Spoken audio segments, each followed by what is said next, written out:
వాళ్ళు ముగ్గురు ఎంత స్పీడ్గా పోతున్నారంటే అక్కడ ఏమైతుందో తెలియదు, ఏం కాదు తెలియదు. ఒక బైక్ ఇట్లా మీదికి లేపుడు, దాని ఇట్లా కిందికి తిప్పుడు. ఈ మధ్యన రీల్స్ పిచ్చి పడ్డది.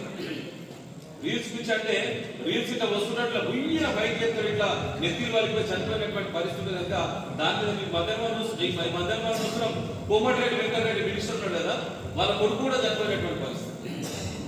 అజారుద్దీన్ కొడుకు చనిపోయాడు, బాబు కొడుకు చనిపోయాడు, కోట శ్రీనివాసరావు కొడుకు చనిపోయాడు. అంటే మనం ఒకసారి ఆలోచన చేసుకోవాలి. మన హైవే 65 2020 జనవరి నుంచి డిసెంబర్ 31 వరకు లెక్క తీస్తే 394 ప్రమాదాలు జరిగితే 394 ప్రమాదాలు జరిగితే 128 మంది చనిపోయారు. ఎంతమంది చనిపోయారు?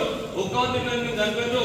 322 మంది శతకాలంలో ఏంటంటే మనం ఆలోచన చేసుకోవాలి. మనం 10 రూపాయల గురించి ఆలోచన చేస్తున్నాము. మీకు ఒక్కరికి యాక్సిడెంట్ అయినా ఆటోలో సంబంధించిన ఎవ్వరికి యాక్సిడెంట్ అయినా కానీ సుమారు